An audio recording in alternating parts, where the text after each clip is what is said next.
இப்போ எதுக்கு சொல்லுங்கள், இந்த லெஃப்ட் பிரெயின் ரைட்டு பிரெயினையும் ஈக்குவலாக ட்ரெயின் பண்ண வைக்கணும்.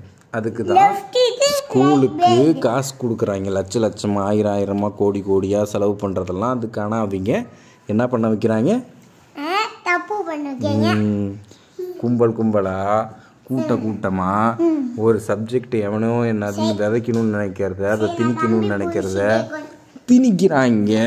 நான் சொல்கிறத கேட்குறியா இல்லையாடா? கேட்பியா மாட்டியா? கேட்க மாட்டியா? சொல்றா, சொல்ல மாட்டியா?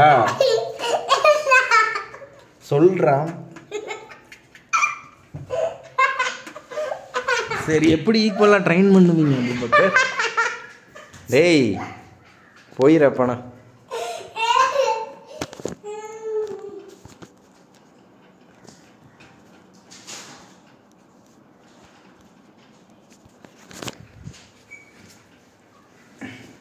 சொல்றா டேய், சொல்றா. நீ சொன்னீன்னா உனக்கு ஒன்று தருவேன், உனக்கு ஒரு கிஃப்ட்டு. இல்லைன்னா உனக்கு ஒரு மண்ணும் கிடையாது. வேணாமா?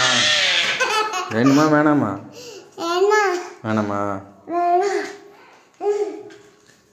வேணான்னா ஓடிடு. இனிமேட்டுக்கெலாம் நான் உனக்கு சொல்லியே தர மாட்டேன். சொல்லி தரணும்னா வா, அவ்வளோதான். சொல்லி கொடுத்துட்டு உனக்கு சமைக்க கற்றுக் கொடுப்பேன். இங்கே வந்து கை கட்டி உட்காரு.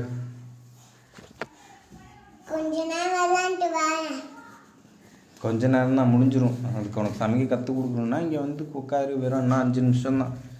அதுக்கப்புறம் நானே போதும்னு முடிச்சிடுவேன். கை கட்டு. கொஞ்சம் சொல்லு, எந்த பிரெயின் எங்கே இருக்குன்னு. வளர். லெஃப்ட்னா பீச்சக்கை, ரைட் பிரெயினில் என்னெல்லாம் ஸ்டோர் ஆகும்? அதுதான் தப்பானதுதான். இல்ல 1 2 3 இல்லன்னா காசு சம்பாதிக்கலாம், பர்கர் வாங்கலாம், பீஸா சாப்பிடலாம்.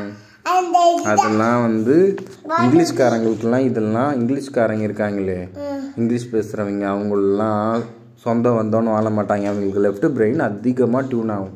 அவங்களுக்கு அதிகமாக இது வேலை செய்யும். ஏன்னா அவங்க பொண்டாட்டியை பார்த்தா கூட வேறு ஊருக்கு போயிட்டு வந்தியா, ஹாய் ஹவ் ஆர் யூ, அவ்வளோதான் அப்படின்னு வாழ்ந்துக்குவாங்க. ஏன்னா அன்பு, பாசம், அரவணைப்பு இதெல்லாம் அவங்கள்ட்ட இருக்காது. ரைட் பிரெயின் என்ன, அன்பு, பாசம், உங்க மேல இருக்க, நீங்க கஷ்டப்பட்ட எனக்கும் கஷ்டமா இருக்கும். சென்னைக்கு என்னை விட்டுட்டு போனா தானே. அதுதான் இந்த ரைட் பிரெயின். இது ரெண்டுத்தையுமே ஈக்குவலாக ட்ரெயின் பண்ணும். அதுக்கு தான் ஸ்கூல்னு வச்சாங்க. மேக்ஸு, சயின்ஸு, சோசியல்லாம். இவங்க சோசியல் சப்ஜெக்ட் எடுக்கும் போது தூங்குவாங்க. அந்த சோசியல் ஹிஸ்ட்ரியெல்லாம் ஒவ்வொருத்தரையும் எமோஷன்ஸாக பாடம் எடுக்கும் போதே அந்த உணர்வோட பாடம் எடுத்திருந்தா அந்த பிரெயின் டியூன் ஆகும். நீ சொல்கிறதையே கவனிக்காமல் நீ கீழே நோண்டிகிட்டே இருக்கீங்கன்னா உனக்கு சொல்கிறதுல என்ன யூஸ் இருக்குது? கான்சன்ட்ரேஷனே இங்கே இல்லை. கேட்கணுமே காது மட்டும்தான் ஓப்பன், மூளையெல்லாம் க்ளோஸ்டாக இருக்குன்னா அப்புறம் எதுக்கு?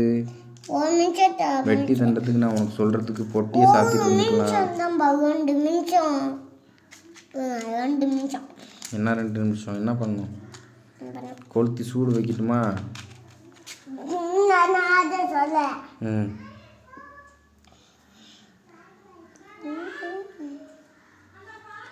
என்ன உனக்கு இப்போ கொளுத்தணுமா? சரி, சூடு வச்சுட்டா அதை தாங்கிக்குவியா? இங்கே இருக்க சூடே தாங்க முடியாது. இன்னும் இதை விட 70% அதிகமான சூடு இருக்குது. நீங்கள் இன்னும் உங்கள் கூட்டமும் சேர்ந்து பண்ணுறீங்களே பாவம், துரோகம் எல்லாத்துக்கும். ஏன்னா அவங்களுக்கு காசு வேணும்ல, அதுக்காக.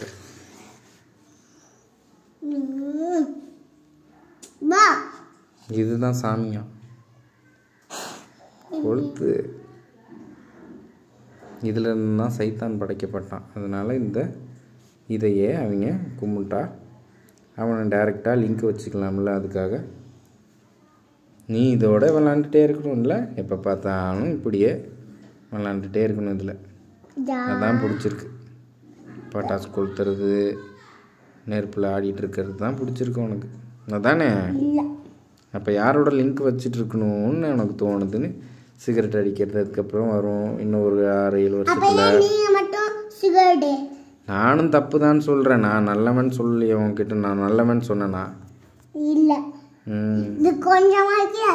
நான் உன்னை கொளுத்திடக்கூடாதுன்னு நான் என்னை கொளுத்திக்கிறேன், அவ்வளோதான். ஏன்னா அவ்வளோ கோவத்தையும் என்னை எரிச்சு புகையாக்கி பொறுத்துக்கிட்டு இருக்கேன்.